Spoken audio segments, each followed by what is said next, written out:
Are you ready to ignite your business and achieve your full potential? Welcome to Building Success Stories, the podcast that empowers entrepreneurs and business leaders. I'm Ann Donnelly, your host, and I've spent over 4 decades in the business world. I've witnessed firsthand the power of perseverance, innovation, and strategic thinking.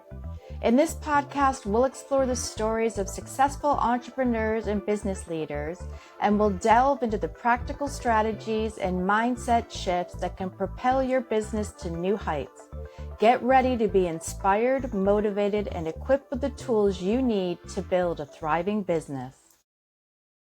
I'm here with Kara Magoolaghan, principal of KMCG LLC and Chief Sustainability Officer of the Mulford Corporation. KMCG is a consultancy dedicated to facilitating capital projects for nonprofits, government entities, and small businesses. Hello, Kara. Hi. Thank you so much Thanks for for having meeting me.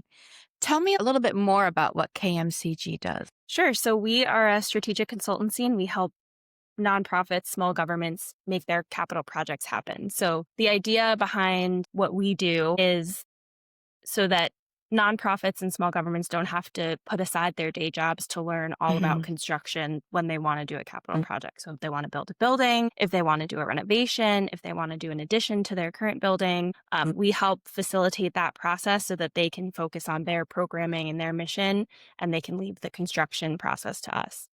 So you help bring that expertise in where they're probably already understaffed, right? And so they don't have the time to learn about all these things. So you come in with the expertise. Do you just provide consulting or do you help with implementation and things like that? Yeah, so we do Project management? we do everything except for design and construction. So we help you with your procurement to find the right designers that fit your project and your organization. We help facilitate the documentation that it takes to go through design, permitting, and getting all of your approvals so that you can actually start construction. And then we help you procure the right construction partner to help you get your job done. So whether that be us being the general contractors and helping you with all of your subcontractors, or bringing a general contractor partner onto the job. And then we help facilitate construction management and all of the documentation that it takes to do the actual construction and coordinate with your funder so that you can get your contractors paid. And then we help you, occupy the building and with that turnover process. Okay. And do you also help with getting the grant money? Yeah. I So saw you did some of that too. yeah, we help with fundraising and capital raising. So we'll build your capital stack and help you, coordinate with funders and get investors on board and make sure that you can do what you want to do within the budget that you have, or, go out and get some more money for whatever you want to do. So you have an engineering background. Yes. So how did you what started your interest in engineering? Yeah. So I started as a mechanical engineer. I went to Binghamton University. I thought I wanted to go into automotive engineering. That is not where I landed. I landed at a government contractor. And so I did nuclear reactors for submarines and aircraft carriers for the Navy at the beginning of my career. And I decided that that is not what I wanted to do for the rest of my life. And so I moved more into building systems engineering. So I was really focused on green building, high performance building, things like LEED and Passive House. And that was sort of my foray into construction. I spent a couple years designing those systems and project managing that construction process. And then I decided that I wanted to get into the kind of ground level decision making. And so I went to law school because I figured, Right. yep, Yeah. they're lawyers at all of those tables. That's kind of where I thought I wanted to be. And so I got my law degree at Duquesne University in Pittsburgh. And then my husband and I are from New York, so we were looking to make the move back to New York. And I was looking for jobs really focused on either construction law or project management, or I had a couple of leads in NYSERDA, which is the State Energy and Research Authority. And I started sending my resume around and Mulford grabbed me. So that's how I started my business. I started KMCG with a single client in mind. Oh, yeah. And so that's brings us to where we are today. And now you've built it up. So Yeah. you're originally from the city area. I'm from Yonkers. Yeah. You're from Yonkers. How long have you been living in this area? Since 2022. So are most of your clients down in the city? Because you've recently won the Business Council of Westchester 40 Under 40. That's a great achievement. Yeah, it was really exciting. We had a big party at an Mm. airport, so it was cool. So you're doing great with this. So, and how long have you had your own consultancy So for? I've had KMCG since 2023. And do you focus on sustainable buildings? The impetus for starting our company was really to help, um, I help the Yonkers Housing Authority and the Mulford Corporation build green buildings, and that was really spearheaded by their CEO and president, Wilson Kimball. She was very focused on having all the new construction that they were doing be as sustainable and as resilient as possible. And so I had that expertise to bring to her and her team, and that's, why they brought me on board. But that's where my career has been focused all along, is trying to build the most resilient and sustainable buildings possible so that they last longer, so that they're more comfortable, and so that they're equipped to handle the changing climate that we have. Because these old buildings that we have, we know, um, are not going to sustain us for the next 50 to 100 years. They just were not built that way. And we need to change the way that we build so that we can prepare for what's coming.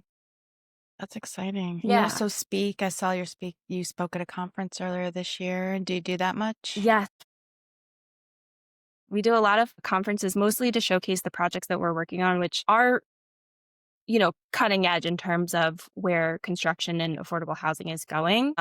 I think green building is and high performance building is pretty prevalent in affordable housing right now because there are incentives to do that. But that's just one sector of the construction industry. It's not like we're building passive house buildings for every single structure that we build. And that's where we need to head if we're going to make these buildings and homes last as long as, we're sitting in my house, which was built in 1890. And luckily for us, we have become stewards of it after the previous owners had already insulated and upgraded to high Hmm. performance HVAC and infrastructure. So these are the types of things that we need to be focused on and not just building as fast as we can. Yeah, because of these old buildings were not built for those sorts of things. Right. And so there's a lot of other care you need to take. Exactly. Yeah. And like you said, especially with the changing weather. Yes, it's getting hotter in the summer and Yeah. colder in the winter. And so if we can control our environments, we'll be more comfortable, we'll be healthier. There's so many other benefits than just saving energy um, to building this way. And that's what we're advocating for. Yeah. And I can see also, like, do you find that with these types of buildings, then energy costs for the people that are using those buildings are lower too? So it's a Yes. win-win. It's a win-win-win because, a lot of affordable housing developers will take over maintenance and operations once the building is complete.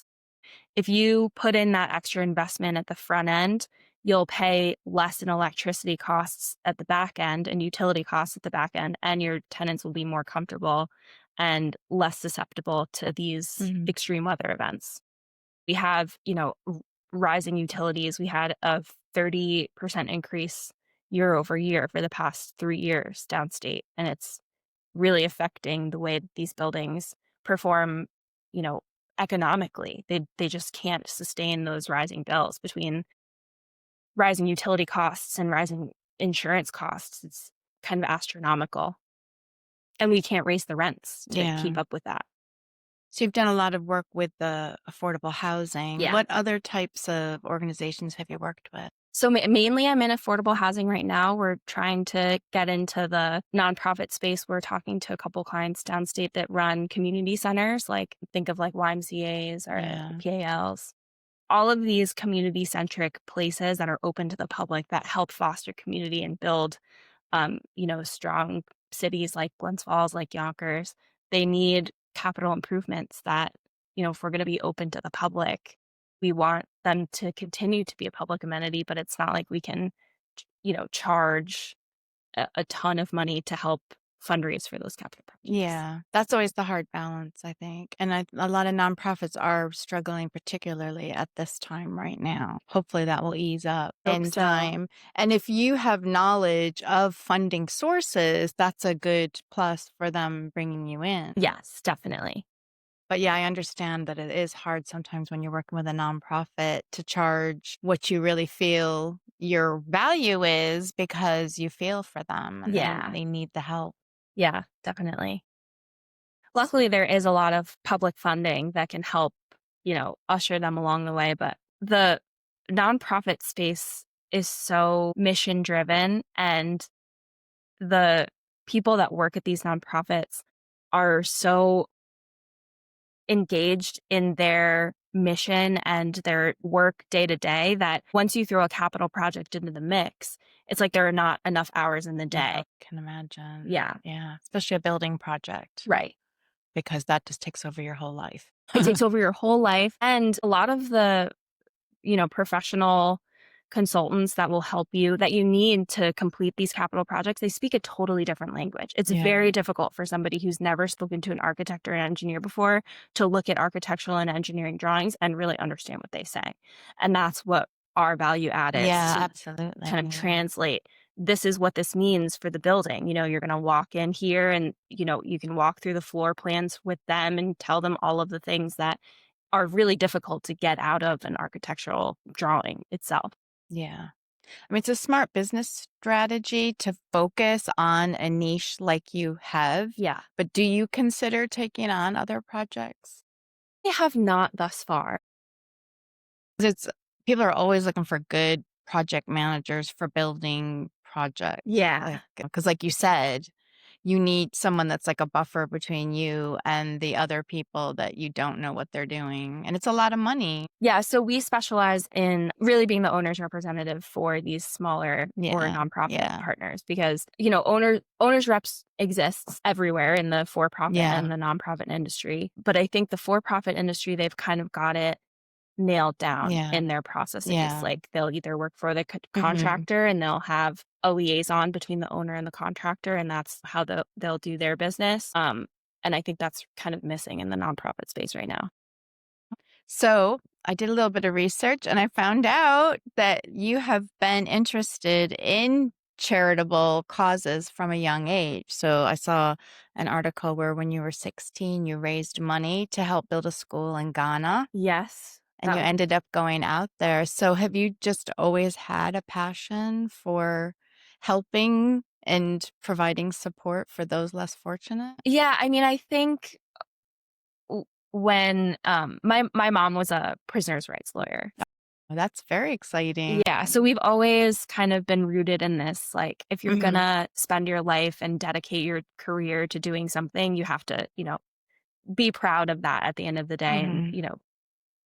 stand behind the purpose for what you're doing. And I Mhm. think when I started my career, I was working for the government, and it was very bureaucratic and slow moving, which is not my speed at all. I Right. like to move. I like to Yeah. go fast, and I just couldn't get behind the why of the going into work every day and spending 8 hours looking at stuff for defense. Yeah. And so I think growing up in a household that really was very focused on giving back to the community and being Mhm. proud and involved in your community, that was really formative for me. Yeah. And now you've carried that into your life now and your career. Yes. That's exciting. Yeah. So you went from working for large organizations and now you have your own business. So what were the challenges that you found when you went out on your own? Yeah. I mean, it's kind of the Wild West out here. I don't have any playbook for what my business will do next. I try and, make strategic moves and reach out to leaders who I think align with my values Mhm. as a business owner and as KMCG. But it's kind of every day is a different day and you never know what's coming next. And you really have to be adaptive and agile, I think. Mhm. Yeah, definitely. Because like you were saying, like when you go in every day and you're putting in your 8 hours, it's definitely the opposite of that when Yeah. you have your own business. Yeah. The monotony, I think, really got to me when came out of college and I started working like a 9 to 5 and waking up every single day and doing the same exact thing every single day. I was like, is this going to be the next 40 years of my life? Because I cannot do it this way. No, so you took control. Yeah. Right. And it's so fun. Like you meet the most interesting and kind people that help you along the way, and you can help solve their problems and they can help you move along in your career. And I think that's like one of the coolest things about starting my own business that I love is like you get to explore and you get to innovate and you get Mhm. to really decide like how you want to live your life, which is really cool.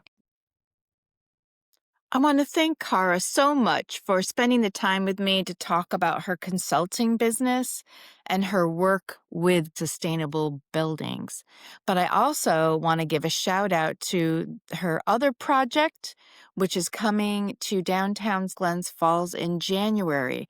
Cara and her husband Matt are opening a shop called Hometown, which is going to have some furnishings, home decor, gifts, some food items. They are modeling it like on a local general store. They're having some pop-ups in the lead up to Christmas. This Sunday, they're doing a shop and sip or sip and shop at Spot in downtown Glens Falls. But I think it's going to be a great addition to the downtown, especially in that newly developed area on South Street. So best of luck to Cara and Matt on that. Thank you for joining me in this episode of Building Success Stories. Are you ready to take your business to the next level? I've got you covered. Visit my website, AnnDonnellySuccessStories.com, to access additional resources and sign up for my newsletter. And to work with me directly, visit AnnDonnelly.com to learn more about my services as a fractional COO and business consultant. And don't forget to subscribe to this podcast on your favorite platform and never miss an episode. Until next time, keep building your success story.